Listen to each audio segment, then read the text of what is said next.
Yang kecil tadi. Dia transfer ini besar pergi kecil ada.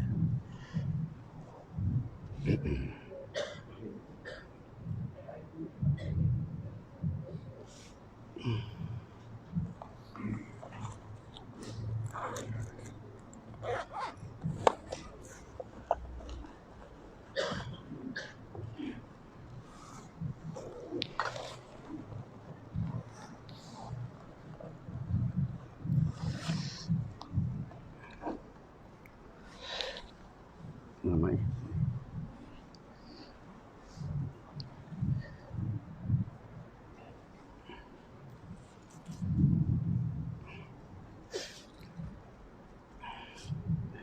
A'udzubillahi samiil alim minasyaitonir rajim.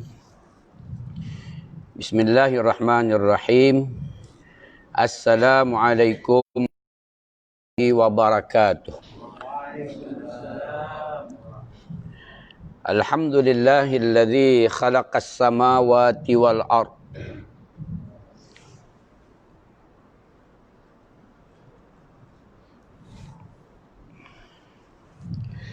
Alhamdulillahilladzi khalaqas samawati wal ard wa ja'alaz zulumati wan nur. Thumma alladhina kafaru bi rabbihim ya'dilun. Asyhadu an la ilaha illallah wahdahu la syarikalah wa asyhadu anna sayyidana Muhammadan abduhu wa rasuluh. Allahumma salli wa sallim ala hadzal nabiyil karim sayyidina Muhammad wa ala alihi wa ashabihi wa man tabi'ahum bi ihsanin ila yaumiddin. Qala rabbi syrah li sadri wa yassir li amri wahlul 'uqdatam min lisani yafqahu qawli. Qala Allah Ta'ala fil Qur'anil 'azim. Wa man yuhajir fi sabilillahi yajid fil ardi muraghaman katsiran was'ah. Wa man yakhruj min baitihi muhajiran ila Allah wa rasulih thumma yudrikuhul mautu faqad waqa'a ajruhu 'ala Allah wa kana Allahu ghafurar rahima. Sadaqallahul azim.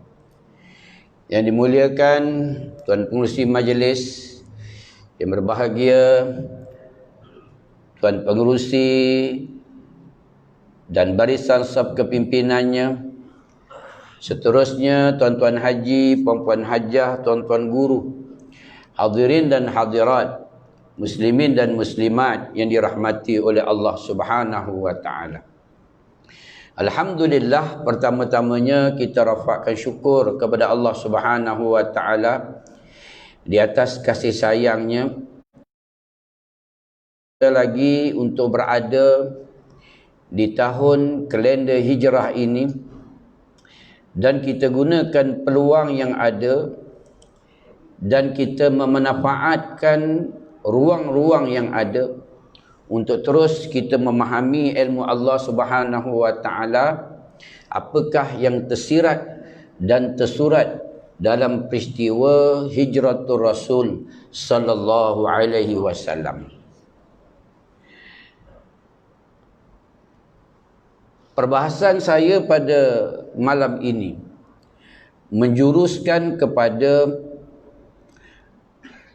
firman Allah Subhanahu wa taala, wa ma atakumur rasul fakhuzuh.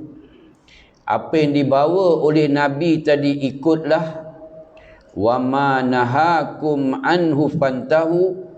Apa yang nabi larang itu maka tinggalkanlah. Dalam tajuk kita, hidup satu pengijrahan menuju Allah Subhanahu wa taala. Kita letakkan asas perbahasan kita yang disebut oleh baginda sallallahu alaihi wasallam, man ahdasa fi amrina ma laysa minhu fa huwa raddun. Barang siapa mengada-adakan sesuatu yang tidak ada pada asalnya, fa huwa raddun, maka tertolak. Sudah lama tuan-tuan kita memperingati tentang hijrah Nabi SAW.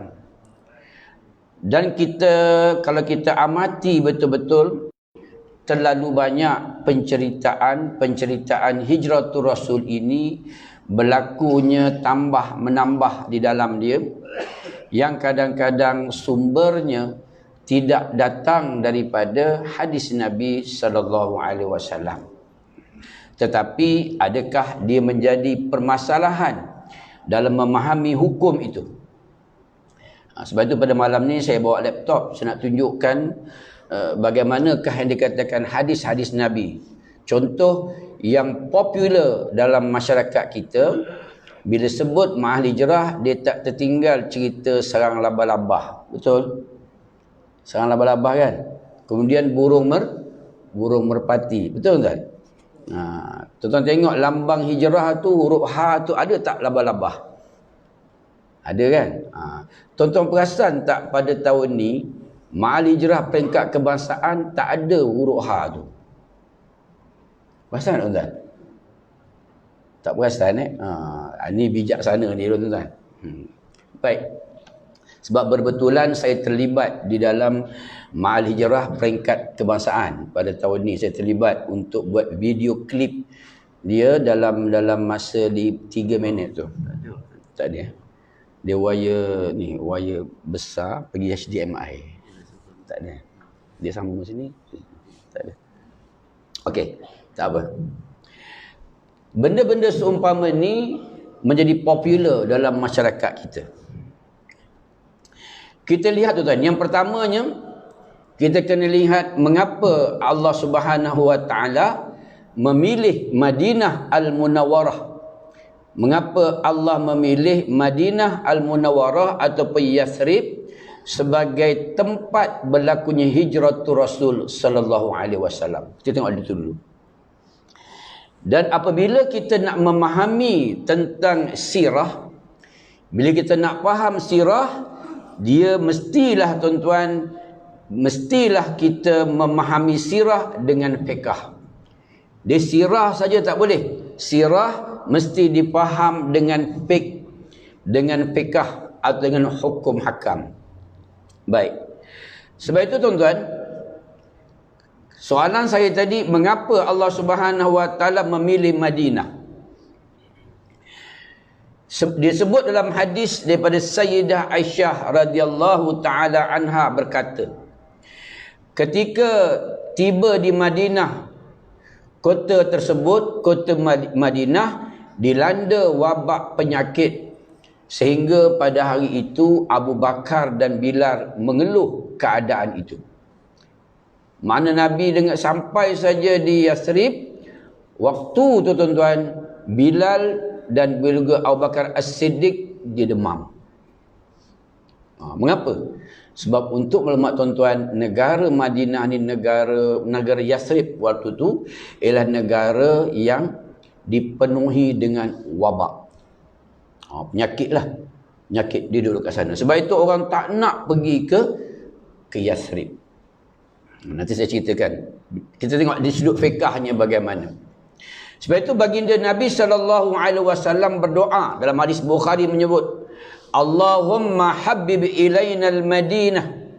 Ya Allah, jadikanlah kecintaan kami kepada Madinah seperti kecintaan kami kepada Makkah, dan berikanlah kesihatan pada penduduknya, dan berkahilah mereka-mereka yang berada di Madinah.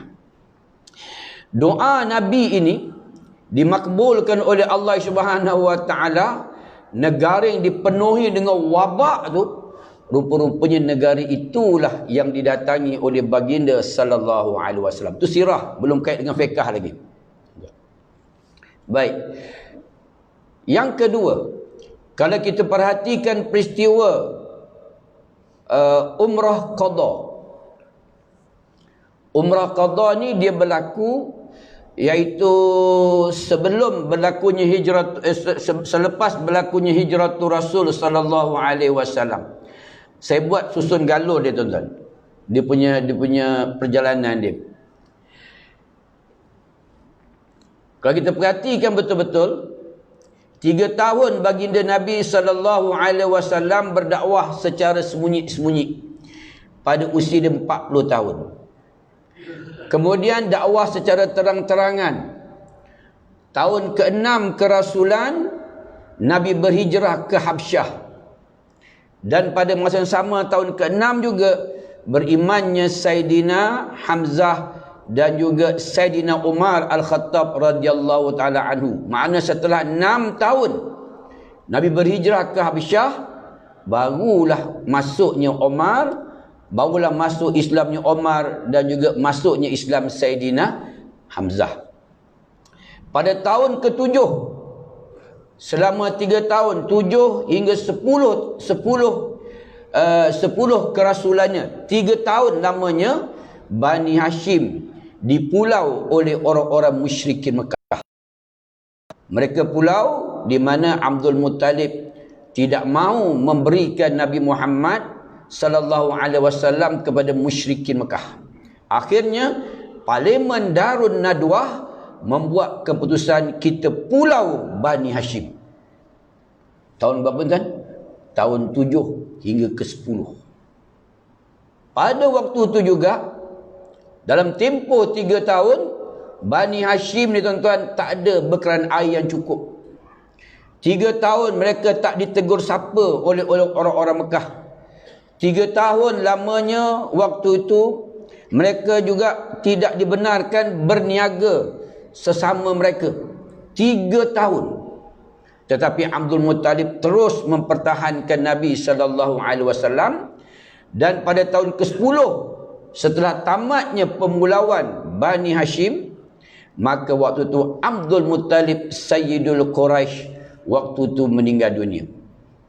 Dalam masa yang sama juga Nabi kehilangan isterinya Khadijah binti Khuwailid. Cuba tuan-tuan kira tuan-tuan. Maknanya tahun ke-10 kerasulan, Nabi diangkat jadi rasul umur berapa? 40. Makna waktu itu berapa tahun umur Nabi? 50. Umur Nabi 50 tahun tuan-tuan. Waktu itu dia kehilangan isterinya Khadijah binti Khuwailid dan kehilangan bapa saudaranya Abu Talib. Selepas tu Nabi SAW pergi ke Taif, dakwah dia. Dia pergi ke Taif. Sampai di Taif, dia dilontar dengan batu. Dan pada waktu itu datang sahabat Nabi yang bernama Sa'ad bin Abi Waqqas, mempertahankan Nabi, dan orang baling batu di belakang badan Sa'ad bin Abi Waqqas. Ini kisah dia tuan-tuan. Dilontar di kaki, bukan di kepala. Tapi cerita Nabi dilontar di kepala sampai ke badan, darah meleleh-leleh, sejak saya sekolah rendah dengar tuan-tuan. Kan? Sebab boleh tak kita guna pakai cerita tu? Cerita tu dia hadisnya adalah dhaif. Nanti saya cerita boleh ke tak boleh jadikan sebagai hukum. Hadisnya ialah dhaif. Dia tak boleh jadi hujah. Yang disebut dalam hadis Bukhari, waktu dilontar dekat kaki Nabi di Taif dan berdarah kaki Nabi, Sa'ad bin Abi Waqqas jadikan perisai badan dia. Lalu baginda Nabi pergi ke satu kebun anggur di Taif. Datanglah seorang Nasrani waktu itu menghulurkan Nabi dengan buah anggur. Nama kebun anggur tadi kebun anggur Adash. Sebab itu tuan-tuan kalau pergi Taif, jangan lupa pergi kebun anggur Adash. Tuan-tuan pergi tak hari tu? Tuan-tuan pergi kebun anggur ke pergi kedai minyak wangi? Syekh. Kebun anggur Adash tu. Ketika dia berikan buah anggur kepada Nabi, Nabi baca Bismillahirrahmanirrahim. Berkata orang-orang Nasrani, "Ya Muhammad, kalimah apa yang kau baca tadi?" Dia kata, inilah bacaan yang diajar oleh Tuhan punya dunia ni, iaitu Allah Subhanahu Wa Taala, menyuruh aku mengajak manusia bertuhankan Allah dan meninggalkan perkara-perkara yang mensyirikkan Allah Subhanahu Wa Taala atau menduakan Allah Subhanahu Wa Taala. Kata Adash, dia kata, inilah kalimah yang diucapkan oleh Musa, oleh Yakub, oleh Yusuf, oleh Daud, oleh Sulaiman, sampailah Isa. Maktuban indahum fit Taurah, yang disebut dalam Taurat, disebut dalam Injil. Berlaku di Taif tahun ke-10 kerasulan. Selepas di Taif, Allah nak pujuk Nabi. Tadi hilang isteri, nak tunjuk kepada Nabi teruskan perjuangan. Allah tunjukkan kekuasaannya. Berlakunya peristiwa Isra' wal Mi'raj. Isra' wal Mi'raj adalah linuriyahu min ayatina. Allah lihatkan tanda-tanda kekuasaan dia. Apa dia? Dia boleh menaik binatang yang nama Borak, yang lajunya sejauh mata memandang seperti kilat. Allah tunjukkan kekuasaannya. Dia berhenti di 4 perhentian. Atadri aina sallaita? Sallaita bi Madian, sallaita bi Turi Saina, sallaita bil Baitil Laham, sallaita bil Madinah. 4. Nabi berhenti solat 4 tempat. Allah tunjukkan peristiwa Nabi Allah Musa di Madian bertemu dengan Sapura. Perjuangan seorang Rasul untuk agama dihalau keluar daripada negaranya untuk kuatkan Nabi. Teruskan perjuangan kamu. Nabi berhenti di Madian. Nabi berhenti di Bukit Turusina. Sini Musa alaihissalam terima wahyu. Kamu juga terima wahyu di Gua Hira. Sama ya Muhammad. Meyakinkan Nabi. Kemudian diberhentikan Nabi di Baitil Laham. Sinilah kisah Maryam dan Isa anak Maryam. Untuk meyakinkan Nabi bahawa perjuangan yang dibawa seperti perjuangan Rasul-Rasul yang terdahulu. Allah tunjukkan kekuasaan di tahun ke-10 kerasulan dia. Dan Allah tunjuk lagi kekuasaan dia. Dia berjumpa dengan tokoh-tokoh pendakwah satu ketika dulu. Siapa dia? Adam, Idris, Nuh, Hud, Saleh. Di setiap langit sebelum dia bertemu dengan Allah Subhanahu wa taala. Sebab itu tuan-tuan, Allah Isra' dan Mi'rajkan Nabi pada tahun ke-10 kerasulan dia. Selepas itu, tahun ke-11 berlakunya perjanjian Aqabah. Berlakunya perjanjian Aqabah. Waktu itu baginda Nabi kata, macam mana nak menyampaikan risalah Islam? Nak sampai terang-terang orang tak terima, Nabi pergi ke tempat orang ramai ketika orang melontar di Jamratul Aqabah. Masa tu buat haji juga, tapi haji cara jahiliah lah. Agama yang telah ditukar, dirombak. Waktu tu tuan-tuan, Nabi berjumpa dengan 7 orang pemuda, Aus dan Khadraj. Aus dan Khadraj yang berada di Yasrib. Negara yang wabak ni tadi. Negara yang wabak. Yasrib tu tuan, dia kata, bila dia tengok apa yang Nabi cakap, dia kata inilah orang yang disebut-sebut oleh orang-orang Yahudi yang berada di Yasrib.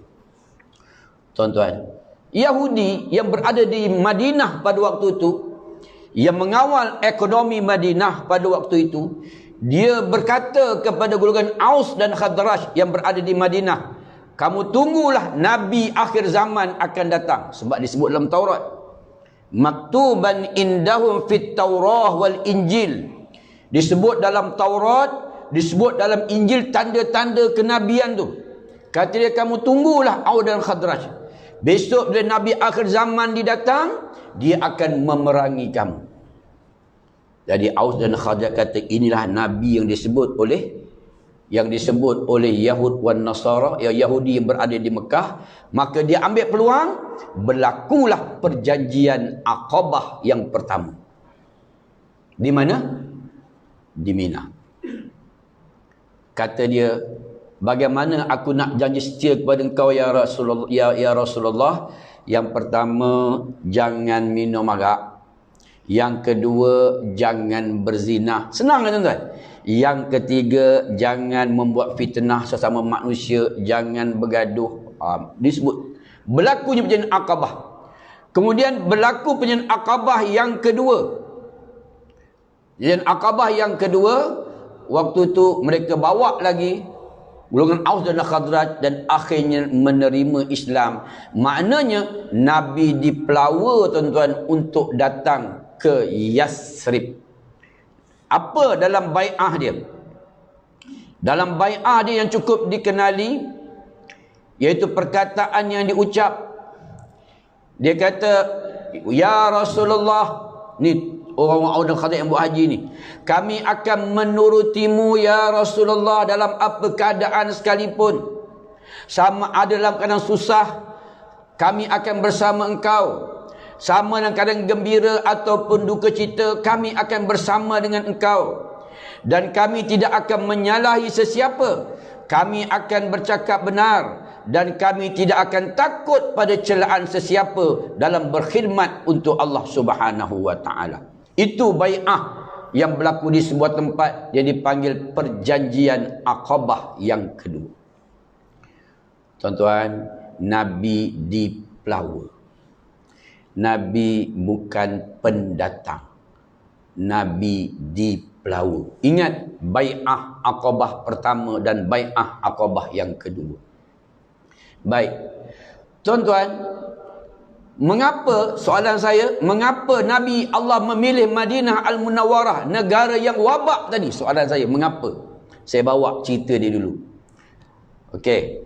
Kemudian, saya ke belakang balik. Selepas berlaku bai'ah Aqabah di tahun kerasulan Nabi yang ke-13. Aqabah yang kedua, Parlimen Darun Nadwah membuat keputusan untuk membunuh Nabi sallallahu alaihi wasallam. Parlimen Darun Nadwah membuat keputusan, kita tak boleh tangkap dia. Kalau kita tangkap dia, kita buang daerah, orang dekat sana pula akan terima Islam. Kalau kita penjarakan dia, takut orang penjara pula yang akan terima Islam. Kalau kita nak bunuh dia, pastilah akan berlaku tuntutan bela daripada kaum Bani Hashim. Lalu setiap kabilah-kabilah membuat keputusan, setiap kabilah ada seorang wakil-wakil daripada kabilah untuk sama-sama membunuh Nabi sallallahu alaihi wasallam. Parlimen Darun Nadwah membuat keputusan. Akhirnya baginda Nabi lari bersama Abu Bakar ke Jabal Sur. Lari ke Jabal Sur. Tuan-tuan, 3 hari duduk dekat Jabal Sur. Kemudian selepas 3 hari di sana, dia turun daripada Jabal Sur. Kemudian dia bergerak ke Yasrib pada 1 Rabiul Awal. Saya ulang balik. Nabi bergerak daripada Jabal Sur 1 Rabiul Awal.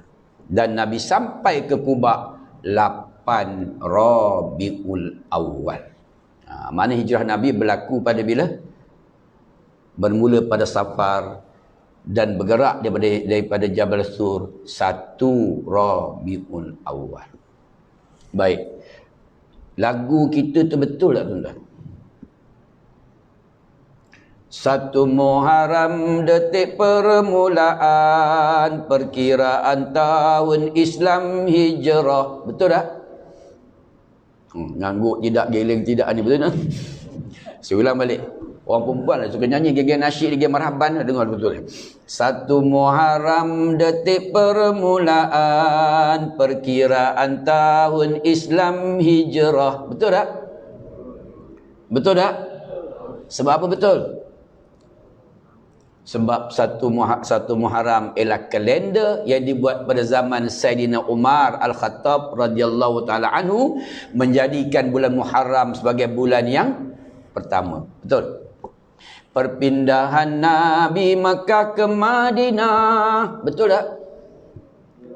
Nabi berpindah 1 Muharram ke? Nabi berpindah bermula daripada Safar, akhir bulan Safar, dia turun Jabal Sur 1 Rabiul Awal. Tapi kita ni tak faham tuan-tuan, main nyanyi ya Syekh. 1 Muharram detik permulaan, kan siap genggam tangan lagi. Dia menyalahi fakta. Ada yang betul dan ada yang tak betul. Dia kata bukan tak betul Ustaz, kita nak masukkan 1 Rabiul Awal tu macam tak kena dia punya lirik kita kan. Soalannya dia tidak berlaku. Ya. Baik. Tuan-tuan, Soalan saya tadi, mengapa Allah pilih Madinah Al-Munawwarah? Soalan saya tadi, mengapa? Sedangkan negara tadi ialah negara wabak. Kita perhatikan dalam sejarah. Itu sebab saya kata bila sebut sirah, dia mesti disertai dengan fiqh. Dia mesti disertai dengan fiqh. Doa Nabi SAW tadi, ketika dia sampai saja ke Yathrib, negara yang wabak ni tadi. Sebelum tu saya nak cerita tuan-tuan dulu ya. Tuan-tuan kalau pergi Mekah dengan Madinah, kalau musim panas, mana lebih panas? Mekah ke Madinah? Kalau musim panas lah, Mekah dengan Madinah, mana panas? Madinah akan panas tuan-tuan. Kalau musim sejuk, Madinah dengan Mekah, mana lebih sejuk? Madinah lebih sejuk. Sebab itu kadang-kadang kita bila sampai di Madinah kan kadang-kadang kita nak demam apa semua sebab cuaca. Negara tu negara wabak. Orang tak nak pergi negara tu.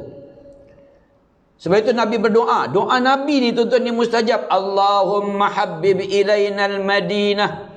Ya Allah, jadikan kecintaan kami kepada Madinah seperti kecintaan pada Mekah, bahkan lebih lagi. Berikanlah kesihatan kepada penduduk-penduduknya. Doa Nabi ni tuan-tuan. Kita lihat, saya buktikan. Ketika berlakunya peristiwa Umrah Qadha. Umrah Qadha ni dia berlaku pada bulan Zulqaidah. Selepas hijrah. Nabi tuan-tuan, berlaku peristiwa mula-mula Bai'atul Ridwan. Kemudian perjanjian Hudaibiyah. Lepas tu perjanjian Hudaibiyah Nabi tak buat umrah. Dan Nabi kata pada tahun ke-7 hijrah, Nabi kata kita buat umrah qadha. Dan ketika Nabi lakukan umrah qadha, Nabi berniat di Zulhulaifah atau di Bir Ali.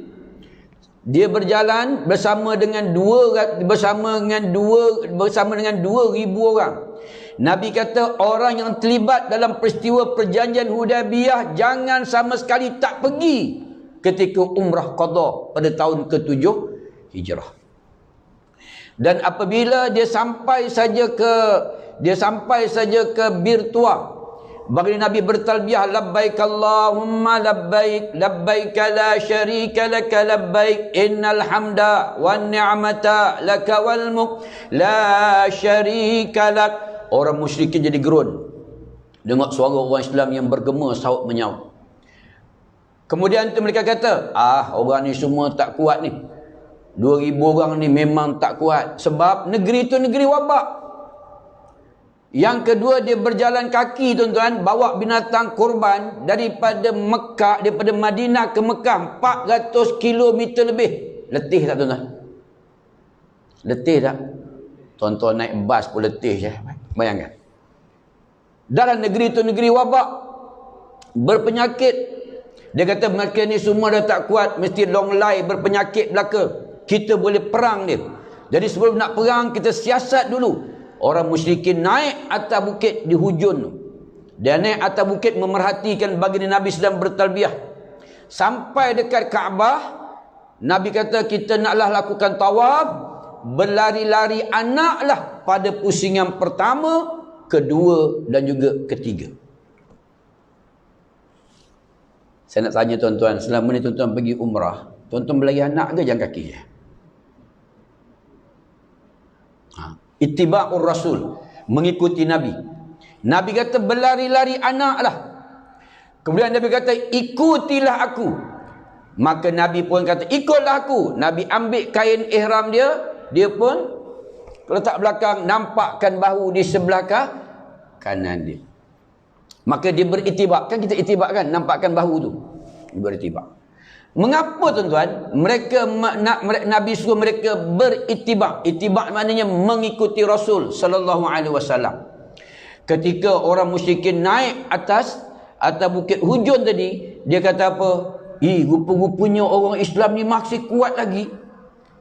Kata negeri ni berpenyakit. Macam mana mereka boleh kuat? Boleh berlari anak lagi. Pusingan pertama, kedua dan ketiga. Logiknya memang dah long lie tuan-tuan. Logiknya. Yang kedua, Mereka beritibak, nampakkan bahu tadi untuk apa? Untuk melihatkan, mempertontonkan muscle dia, body dia, bahawa body mereka tidak berpenyakit, tak ada kurap, tak ada panau, tak ada segala-galanya. Mereka orang yang sihat. Sebab itu tuan-tuan, kita kalau buat umrah kena tahu itibak sebab apa, lari anak sebab apa. Kisahnya berlaku ketika umrah qada Nabi yang berlaku pada tahun ke-7 Hijratul Rasul sallallahu alaihi wasallam. Itu sebab saya kata waktu tu orang tak nak pergi Madinah sebab Madinah negeri wabak. Sebab tu tuan-tuan kita tengok sekarang ni corona COVID-19 sekarang ni, tuan-tuan, yang teruk Mekah ke Madinah? Yang teruk Mekah, yang teruk Jeddah, yang teruk Riyadh. Sebab apa tuan-tuan? Sebab mana orang yang pergi umrah tak balik-balik tu tuan-tuan, dia dipanggil pendatang, jadi tak ada dokumen. Dia tak ada dokumen, mereka duduk satu rumah ramai-ramai, duduk ramai-ramai, jangkitan terlalu cepat, tak boleh nak kawal. Madinah tak seteruk. Kerana apa? Doa Nabi SAW. Dia kata, jadikan negeri ini ya Allah negeri yang penduduk-penduduknya dalam keadaan yang sangat sihat pada waktu itu. Doa Nabi. Sebab itu dalam peristiwa umrah qada ni, di sudut fiqahnya, tadi sirah, kita kembali pula pada fiqah. Sebab itu ketika kita melaksanakan tawaf, kita berlari anak pada pusingan pertama sampailah ketiga. Saya nak tanya tuan-tuan, tuan-tuan beritibak 7 kali ke 3 kali?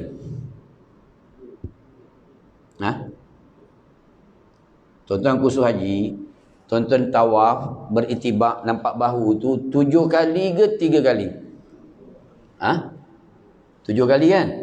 7 kali. Sebab berdasarkan asal hukum, dia melakukan sebanyak 7 kali. Sebab itu Nabi Muhammad, sebab itu dalam tabung haji membuat keputusan kita kekalkan itibak 7 kali pusingan. Tu. Tuan-tuan perasan tak? Kadang-kadang kita orang Malaysia ketika itibak nampakkan bahu tu, orang Arab tegur kita. Perasan tak? Mamnu' Syekh, mamnu' dia sarung. Kan? Dia sarung. Sebab apa? Sebab dia ambil kisah asal hukum tawaf tu 7 kali. Tetapi peristiwa umrah qada Nabi suruh buat 3 kali. Why? Sebab apa? Dalam keadaan mereka perjalanan yang jauh, tunjukkan kepada musyrikin bahawa umat Islam sihat dan masih ada kemampuan. Sebab itulah mereka tidak jadi untuk menyerang Nabi dalam peristiwa umrah qada. Sirah hendaklah disertakan dengan fiqh. Satu.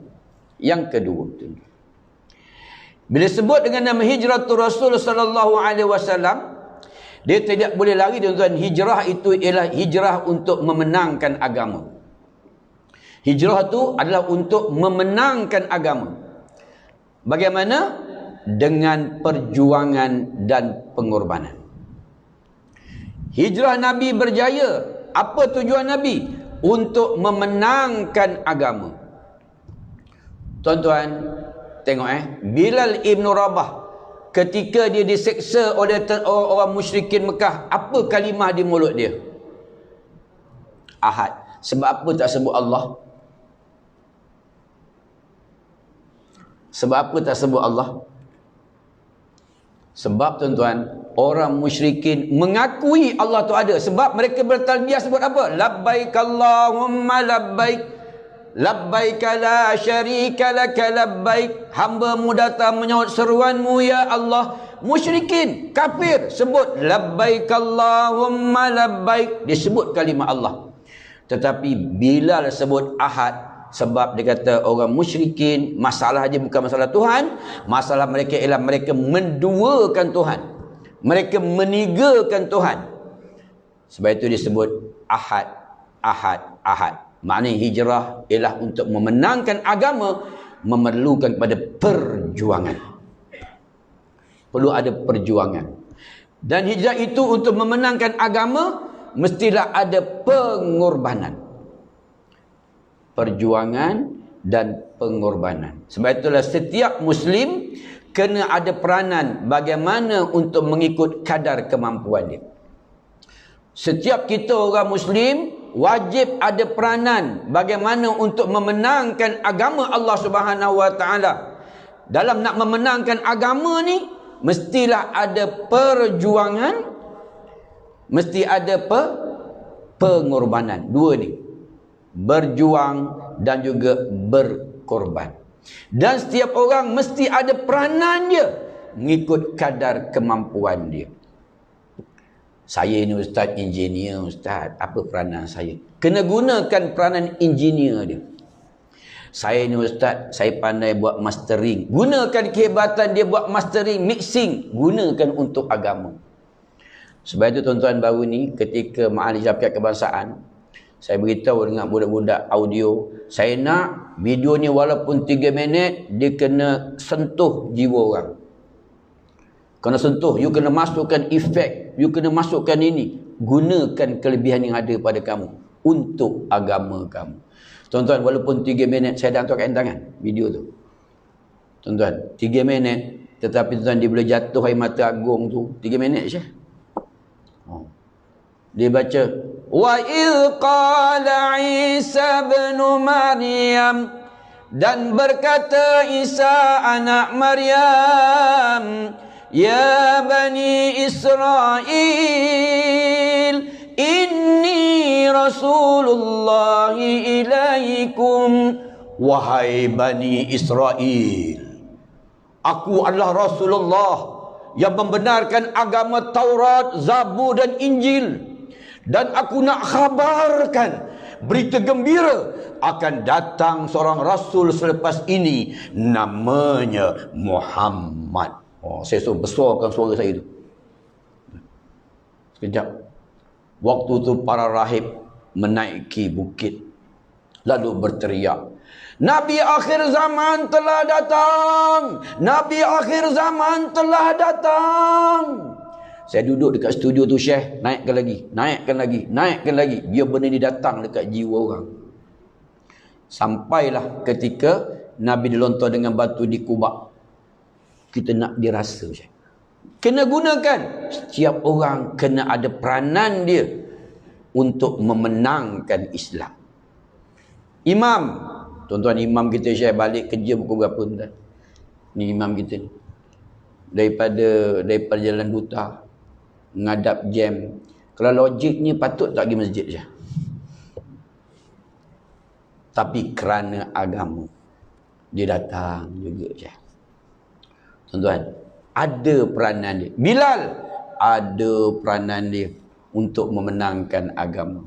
Muslimat ada peranan dia untuk memenangkan agama. Peranan dia apa? Kena ada perjuangan dan pengorbanan. Kita dah fikir orang perempuan ni payah benar, nak pergi masjid, sibuk kat dapur. Tak apa, kita buat kumpulan marhaban. Ada peranan dia, Syekh. Peranan dia. Kena ada peranan, semua ada peranan dia. Kita tengok. Dan saya sebut tadi, setiap Muslim kena ada peranan memenangkan Islam mengikut kadar kemampuan dia. Kadar kemampuan ni bermaksud, tengok kepada seorang yang bernama Umar Al-Khattab radhiyallahu taala anhu. Tuan-tuan, Umar iman dia hebat tak? Iman Nabi dengan iman Umar, mana hebat? Saya tanya lagi sekali. Iman Nabi dengan Umar, mana hebat? Iman Nabi SAW. Tetapi mengapa Nabi dakwah sembunyi-sembunyi? Nabi hijrah sembunyi-sembunyi. Tetapi Umar Al-Khattab sebelum nak berhijrah, dia tawaf dulu. Lepas tawaf dia isytihar, aku nak berhijrah. Sebab kekuatan dia digeruni. Kadar kemampuannya dilakukan secara terangan. Dalam kita nak memenangkan agama, bila masjid naklah berhenti kuliah, kena azan dulu, Syekh. Dia adab tu. Kalau masjid, dia kena berhenti, dia kena azan. Kalau surau, teruskan kuliah. Okey, dipersilakan azan.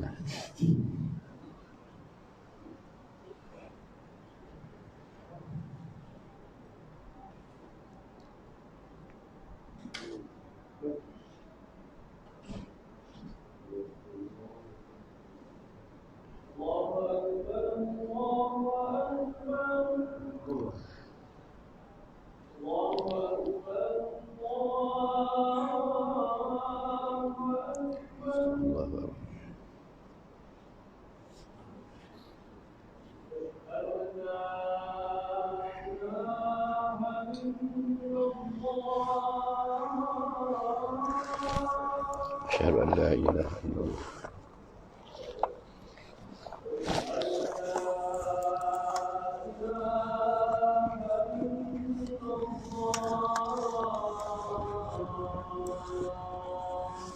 Asyhadu an la ilaha illallah.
Allah berallah.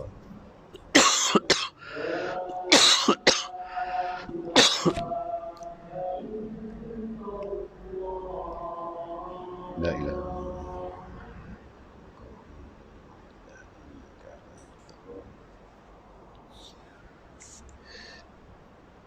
Baik tuan-tuan dan puan-puan rahmati Allah Subhanahu wa taala.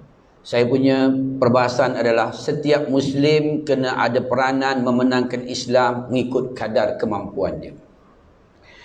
Kalau saya sebut tadi, baginda Nabi dinyatakan oleh Allah Subhanahu wa taala, sesungguhnya kamu tidak akan dibunuh oleh orang musyrikin. Allah dah sebut dah. Disebut keimanan, Nabi takkan dibunuh. Tetapi pasal apa Nabi buat secara sembunyi-sembunyi? Strategi dia. Islam mesti ada, untuk memenangkan Islam mesti ada strategi. Macam mana nak ajak orang main masjid? Kena ada strategi. Kena bakar kambing je. Strategi contoh. Tak boleh buat begitu je. Begitu juga kita tengok lagi seorang sahabat Nabi sallallahu alaihi wasallam yang bernama Abu Bakar As-Siddiq radhiyallahu taala anhu. Bila Nabi dah hantar orang pergi ke Yasrib, ke Madinah, Abu Bakar kata, bila nak hantar aku ya Rasulullah? Nabi kata, nanti dulu. Abu Bakar membuat persiapan. Dia bagi makan cukup-cukup unta dia 2 ekor. Dia kata, 1 untuk aku, 1 aku nak hadiahkan kepada Nabi sallallahu alaihi wasallam. Dia melakukan persiapan. Mesti ada strategi. Kita perhatikan juga logiknya tuan-tuan, Isra wal Mi'raj sebelum tu Nabi naik Burak. Boleh tak Nabi request dekat Allah, ya Allah aku nak hijrah, aku nak Burak? Boleh tak? Boleh tak? Boleh. Tetapi mengapa Nabi tak minta? Apa salah dia minta, ya Allah bagiku Burak? Dulu naik dengan Jibril, sekarang aku nak buat Abu Bakar pula. Tak. Nabi buat begitu kenapa? Nak melalui kesusahan. Untuk berjaya tuan-tuan, perjuangan dia mesti melalui kesusahan. Ahasiban nas an yutraku an yaqulu amanna. Jangan kamu menyangka kamu telah beriman selagi kamu belum diuji oleh Allah Subhanahu wa taala. Melalui kesusahan juga. Kita perhatikan lagi. Seorang yang bernama Asma dan juga Abdullah bin Abu Bakar, anak Sayyidina Abu Bakar As-Siddiq, Hari-hari tuan-tuan dia kata Abu Bakar, wahai Abdullah, waktu malam kamu berada di Jabal Sur 3 hari. Duduk kat sana. Kemudian sebelum subuh kamu kena turun semula, pergi di Mekah, tengok situasi Mekah, ceritakan keadaan di Mekah. Nabi nak pergi tuan-tuan, dia buat strategi. Kita lihat Asma yang kerjanya menghantar makanan kepada Nabi sallallahu alaihi wasallam, ada peranan dia. Waktu tu dia mengandung tuan-tuan. Dia bawa ikat pinggang dia, dia bawa makanan supaya kesan tapak kakinya tidak dapat dikesan oleh musyrikin Mekah. Ada peranan dia untuk memenangkan agama. Asma ditampar oleh Abu Jahal, tercabut subang dia. Dia pertahankan Nabi sallallahu alaihi wasallam, perjuangan dia, pengorbanan dia. 2. Kita lihat lagi bagaimana baginda Nabi sallallahu alaihi wasallam menyuruh seorang sahabat yang bernama Suraqah bin Malik. Dia kata, wahai Suraqah bin Malik, hendaklah kamu membawa kambing-kambing. Bawa kambing-kambing supaya tarik kambing, Nabi jalan depan supaya hilang kesan tapak kaki Nabi ketika berhijrah. Dan Nabi menggunakan kepakaran orang kafir yang bernama Abdullah bin Uraikid. Orang kafir je dia gunakan. Lalu tepi Laut Merah, sebab waktu tu orang Islam tak ada kemahiran berjalan di padang pasir. Yang waktu tu tak ada kompas, yang ada ilmu tu hanya orang kafir yang bernama Abdullah bin Uraikid. Ada peranan dia. Kita lihat lagi seorang yang bernama Sayyidina, seorang yang bernama Abu Ubaidah Al-Jarrah, seorang sahabat Nabi yang bernama Sayyidina Uthman radhiyallahu taala anhu. Apa usaha dia? Dia membeli satu persatu telaga-telaga yang berada di Madinah Al-Munawwarah. Kalau zaman sekarang beli telaga minyak lah. Zaman tu dia beli satu-satu telaga orang-orang Yahudi. Yang waktu tu ekonomi Yahudi, ekonomi Madinah dikawal oleh orang Yahudi. Datang Osman, datang seorang yang bernama cukup kaya. Siapa orang kaya dalam Islam? Sayyidina Osman, seorang lagi. Siapa nama dia? Saya berlupa nama dia. Dan mereka ini tuan yang membeli dan mengawal ekonomi orang-orang Yahudi, akhirnya berada di tangan Islam. Maknanya dia memerlukan perjuangan dan juga pengorbanan. Barulah berjayanya hijratul Rasul sallallahu alaihi wasallam. Sebab itu tuan-tuan, apabila baginda sallallahu alaihi wasallam turun daripada Jabal Sur, pada 1 Rabiul Awal sampai ke Quba 8 Rabiul Awal. Sampai di Quba, dia bina masjid yang pertama sekali, dia bina atas asas takwa. Selepas itu 3 hari di Quba, dia masuk ke Yathrib. Waktu tu hari Jumaat, turun ayat. Ya ayyuhalladzina amanu idza nudiya lis-salati min yaumil jumu'ah. Wahai orang-orang yang beriman, difardukan kamu salat Jumaat. Nabi pun terus naik atas unta dia. Qaswah nama unta dia. Naik atas qaswah, dia pegang tongkat. Assalamualaikum warahmatullahi wabarakatuh. Dia ambil tongkat belah kiri. Itu kata itibak. Sebab itu orang pegang tongkat mula-mula pegang kanan, lepas tu pegang kiri. Nabi pun duduk. Lalu dia memandang Bilal Ibn Rabah laungkan azan. Maka Bilal pun Allahu Akbar, Allahu Akbar. Waktu tu tuan-tuan, Nabi pandang Bilal. Bilal masukkan jari telunjuk dalam telinga. Sebab itu mazhab Syafi'i, hukum dia sunat masuk jari telunjuk dalam telinga. Sebab takrir Nabi, diamnya Nabi tadi. Kemudian habis azan, Nabi terus baca khutbah. Saya nak tanya tuan-tuan, zaman Nabi azan Jumaat berapa kali? Saya cerita balik. Tuan-tuan ni telalai sekejap tu, saya cerita balik. Apabila sampai di sebuah tempat, turun ayat iza nudiya lis-salati min yaumil Jumaat. Nabi pun pegang tongkat, bagi salam, ambil belah kiri, dia duduk, dia suruh Bilal melaungkan azan. Lepas azan, Nabi baca khutbah Jumaat. Kali pertama solat Jumaat dilakukan. Soalan saya, zaman Nabi azan Jumaat berapa kali? Sekali. Dekat sini azan Jumaat berapa kali? Tuan-tuan ikut siapa?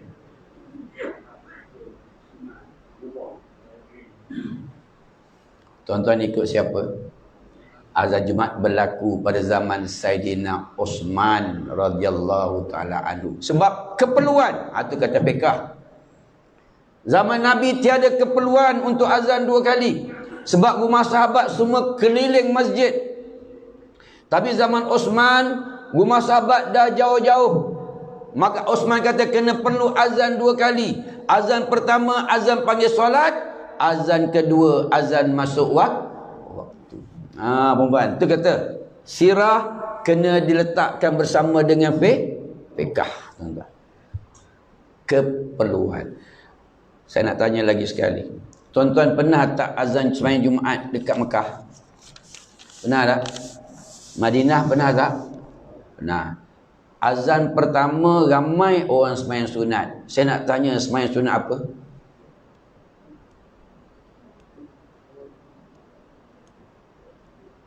Tuan-tuan, azan pertama dekat Mekah Madinah ramai yang sembahyang sunat. Saya nak tanya, sembahyang sunat apa?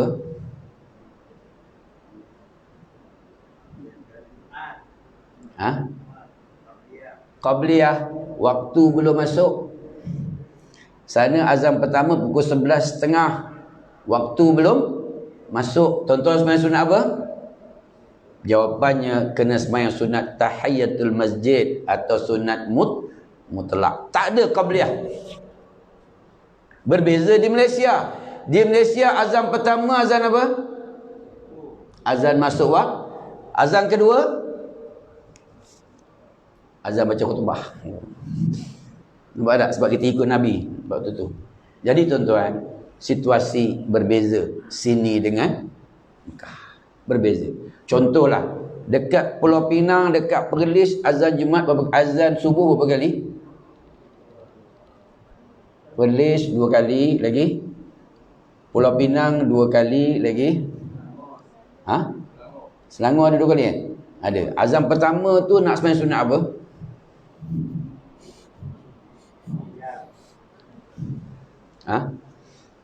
Tak ada lah. Itu masjid. Kalau masjid, kalau tak ada, buat solat sunat tahajud atau solat sunat tasbih atau taubat atau solat sunat lah. Yang kedua tu, dia ada perbezaan tuan-tuan. Okey. Dan ketika itu tuan-tuan, tempat solat Nabi tadi dinamakan nama Masjid Jumaah. Sebab itu kalau kita pergi di Kuba, kita perhatikan dekat traffic light sebelah kanan tu, tuan-tuan perasan lebih kurang dalam 200 meter akan nampak masjid warna putih. Itu namanya Masjid Jumaah. Ya. Maka baginda sallallahu alaihi wasallam pun lepas solat Jumaat dia pun bergerak sampai di sebuah tempat namanya Saniyatul Wada'. Sampai di Saniyatul Wada', wanita-wanita Ansar menanti sebab cerita Nabi Muhammad ni tersebar seluruh Madinah. Orang mana yang hebat ini? Orang yang disebut Rasul oleh Yahudi itu yang mana? Lalu berlakulah syair yang masyhur. Tala'al badru alaina min thaniyatil wada' wajaba syukru alaina mada'a lillahi da'. Waktu itu yang menyanyinya adalah perempuan. Saya nak sebutnya, tuan-tuan, kalimah tala'al badru alaina dibaca 2 kali. Ketika peristiwa Hijratul Rasul, yang kedua peristiwa selepas balik daripada peperangan Tabuk. 2 kali. Balik di perang Tabuk, mereka baca Tala'al badru alaina min thaniyatil wada wajaba syukru alaina mada'a lillahi da. Dengan semangat yang luar biasa, tunjuk rasa gembira.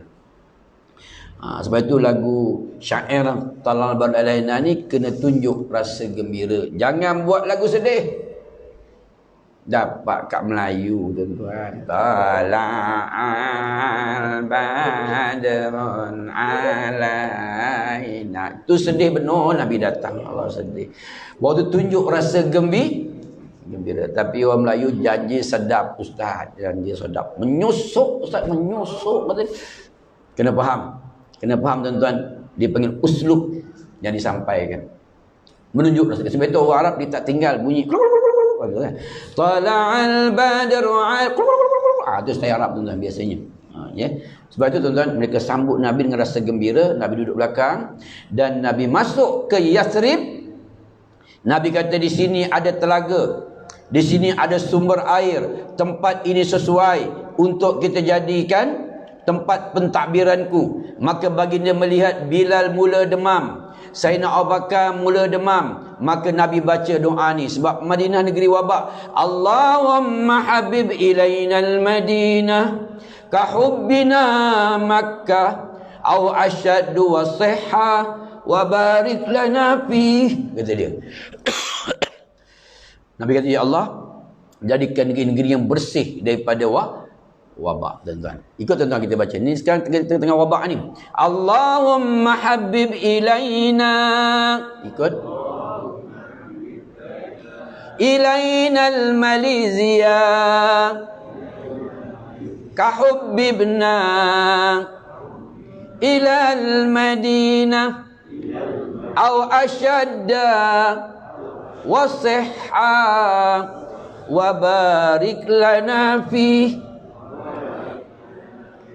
Tunggu bulan September dia akan keluar doa ni dekat TV Al-Hijrah. Saya untuk lagu lah. Sebab doa ni diajar tuan. Negara yang datangnya wabak. Waktu tu Abu Bakar mula rasa lega. Orang Madinah mula rasa sihat balik. Daripada negeri yang wabak tiba-tiba bersih daripada wabak. Madinah. Kemudian Nabi kata kita beli tanah anak yatim ni. Dan aku nak isytiharkan negara ini daripada Yathrib ditukar kepada Madinatun Nabi.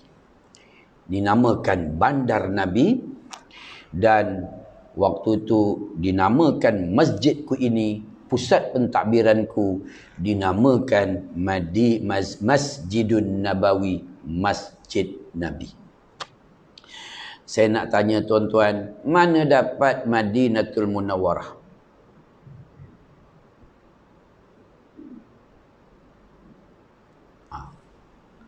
Tuan-tuan, jangan takut jawab, tak ada penjingkiran tuan jawab saya.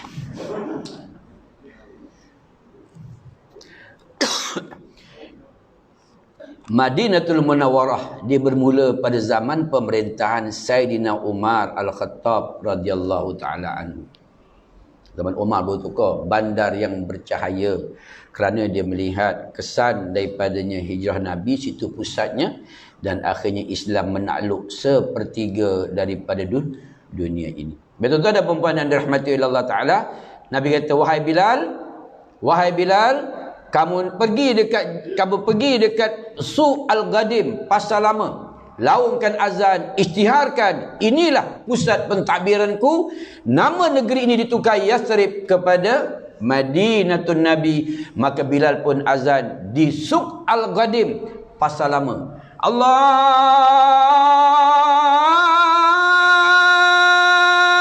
Akbar, Allahu Akbar.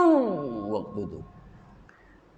Sebab itu tuan-tuan, ketika pengisytiharan negara, laungan azan akan dilakukan, mengambil kisah peristiwa Madinah dan penaklukan kota Mekah. Sebab itu tuan-tuan, ketika Malaysia merdeka diisytiharkan di Stadium Merdeka, siapa yang azan? Siapa yang azan? Tan Sri Datuk Hasan Azhari, Allah yarham. Dia azan di stadium Merdeka. Dia ambil peristiwa Makkah dan mengambil peristiwa Fathul Makkah, pembukaan kota Makkah, dan juga hari Madinah diambil alih oleh baginda sallallahu alaihi wasallam. Tuan-tuan, tengok lagi. Waktu tu bila melaungkan azan di sebuah tempat nama Suq Al-Ghadim, pasar lama. Dia masukkan jari telunjuk dalam telinga dia. Waktu tu. Kerana apa? Sebab dia berada di pasar, di bawah. Bila di bawah, dia memerlukan suara yang kuat, dia masuk jari tunjuk dalam. Berbeza. Ni bila sirah disertakan dengan fiqh. Ketika baginda Nabi menyuruh Bilal melaungkan azan hari pembebasan kota Mekah, kata dia, ya Bilal, naik atas Kaabah, laungkan azan. Bilal laung macam ni pula. Allahu Akbar, Allahu Akbar. Dia tak masuk jari telunjuk. Why? Sebab dia berada di tempat tinggi. Fiqh menyebut tengok keperluan.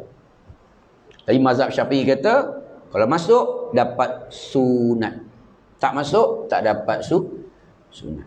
Perlu tak tuan-tuan dekat surau kita ni Bilal masuk jari telunjuk dalam telinga? Fiqh perlu tak? Saya nak tanya, dekat atasnya ada berapa speaker? Tuan-tuan, tiada keperluan lagi nak masuk jari tunjuk dalam telinga. Fiqh mesti, sirah mesti disertai dengan fiqh. Kalau tuan-tuan ambil sirah sebagai hukum, pakat-pakat pergi Gunung Jerai lah. Nabi pergi Jabal Sur, Nabi pergi ke Gua Hira. Kita pergi mana?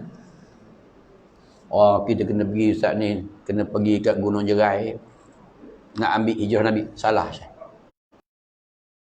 Tiada keperluan pada waktu itu. Baik, saya nak cerita yang last tuan-tuan. Soalan saya tadi, betul atau tidak bahawasanya adanya sarang laba-laba?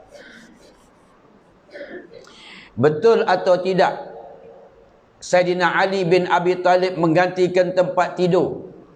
Kemudian waktu itu Nabi ambil pasir, kemudian diletakkan di atas kepala orang-orang musyrikin yang mengepung rumah Nabi. Cerita ni popular tak?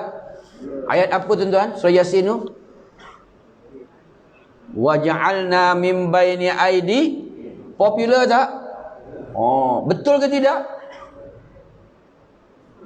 Jawapannya dalam program saya di Hijrah TV besok tuan-tuan. Sebab yang jawab besok bukan saya, yang jawab besok mufti-mufti. Saya bagi isu dia akan jawab. Sebab bila mufti ni ada authority.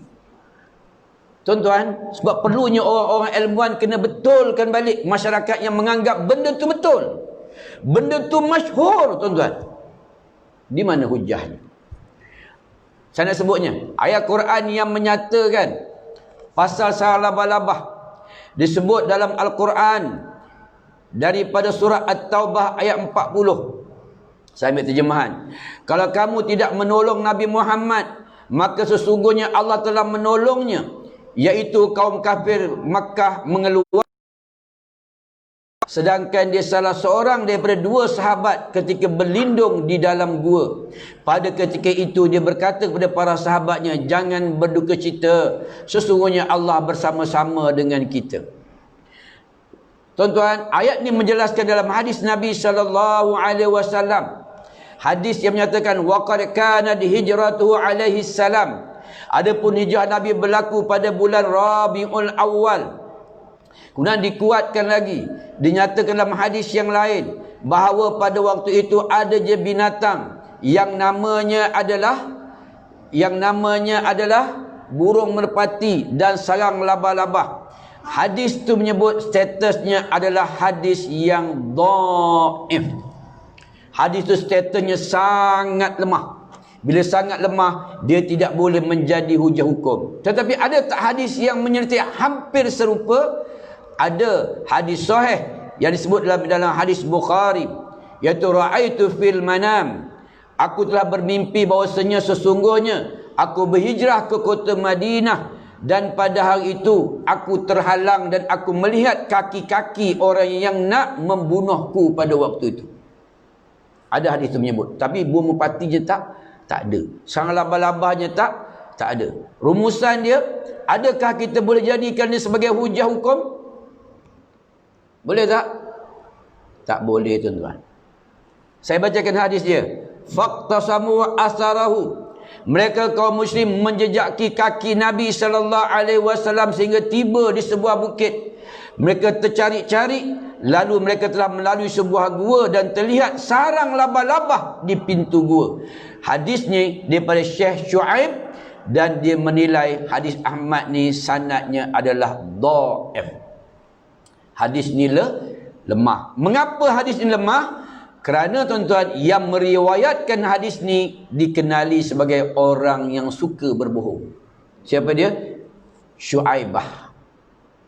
Tuan-tuan, kalau cerita yang kita kenal, orang ni suka berbohong, tiba-tiba dia bawa cerita, tuan-tuan boleh percaya tak? Hadis ni dia teliti, tuan-tuan. Kalau ada seorang bermasalah menjadi perawi tu tadi, automatically hadis tu jadi dhaif. Dia lemah. Soalannya, boleh atau tidak kita jadikan hadis dhaif sebagai hujah? Tengok apa kata Datuk Zul, mufti wilayah.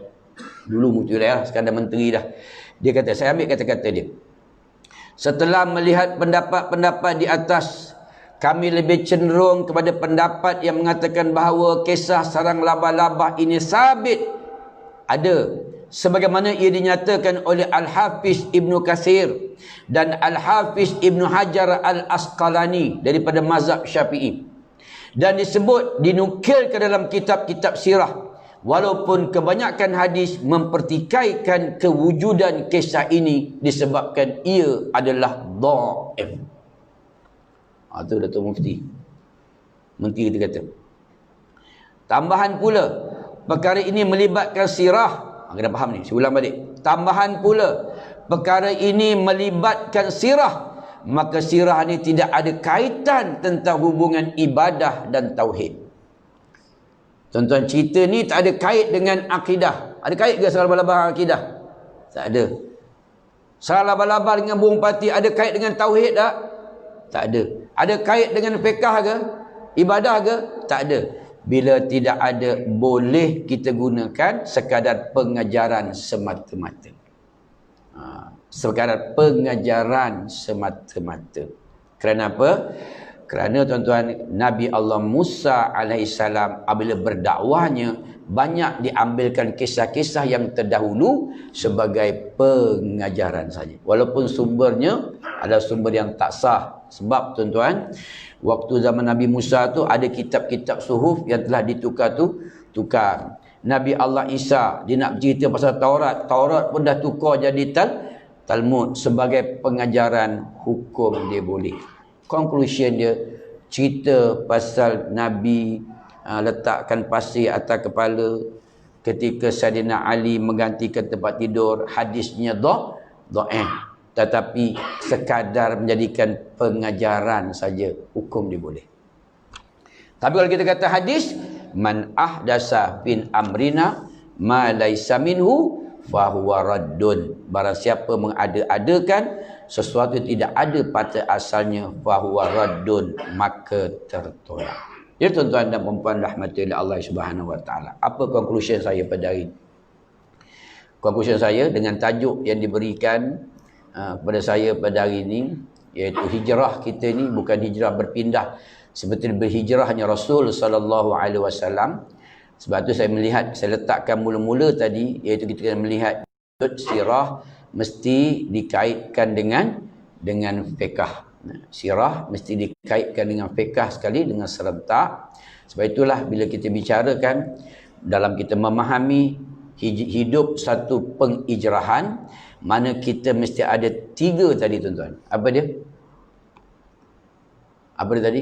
Hijrah itu adalah untuk memenangkan agama.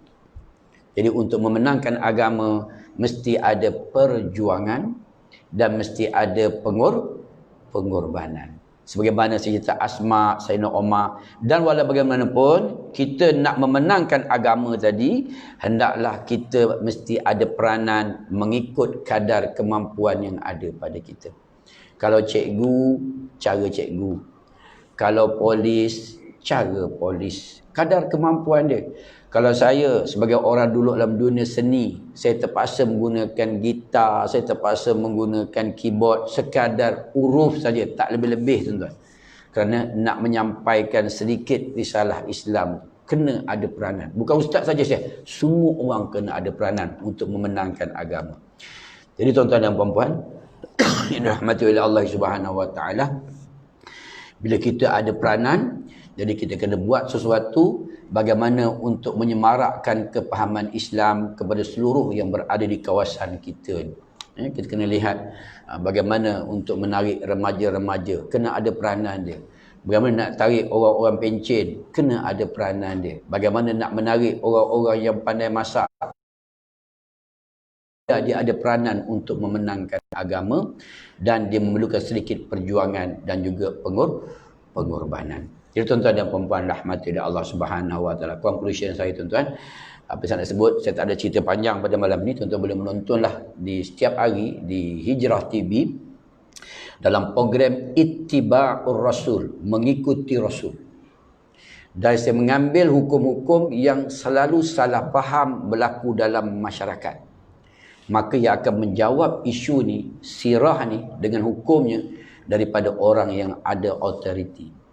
Sebab tuan-tuan, kita di Malaysia ni salah sebut, lain saja orang akan tuduh kita Wahabi Syekh. Kan? Bila kita cakap lain sikit, orang akan tuduh begini. Jadi kita nak sebut mana dalilnya, mana hujahnya. Biarlah orang yang ada authority yang menjawab perkara-perkara seperti ini. Sebab dia akan dimulakan dengan video dulu. Video.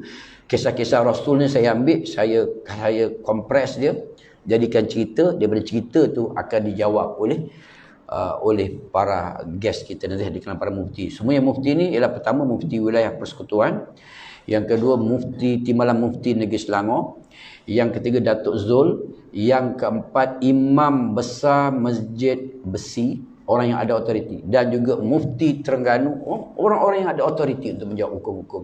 Ya? Sebab kadang-kadang kita tuan-tuan banyak gurur. Apa makna gurur? Kejahilan. Dia jahil. Kejahilan beranggapan yang benar itu salah, yang salah itu betul. Dia rasa macam betul. Contoh tuan-tuan, lepas mayang kita zikir kan, ilahi lastulil firdaus, betul tak tuan-tuan? Contoh, saya ulang balik, lepas mayang tuan-tuan buat zikir yang biasa lebih buat macam imam buat tadi. Istighfar, wala syarikalah, Allahumma antas salam. Tiba-tiba kita tukar. Hasbi Rabbi Jalallah. Nampak sedap tak? Nampak sedap. Macam betul. Tapi hakikatnya, yang sebenarnya kena dahulukan istighfar ataupun wirid selepas solat yang diajar oleh Nabi SAW. Macam itulah saya nak sebutnya, kerana berlaku dalam masyarakat salah faham tentang kepahaman agama. Baik tuan-tuan dan puan-puan, insya-Allah marilah sama-sama kita berdiri.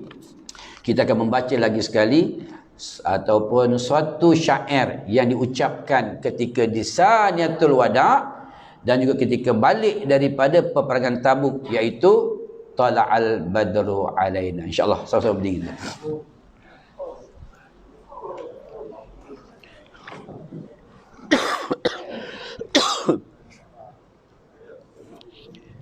Kena backup saya tuan. Mana penyanyi backup? Teman. Allahumma salli wa sallim wa barik alaihi. Kita buat lagu rancak boleh? Slow boleh?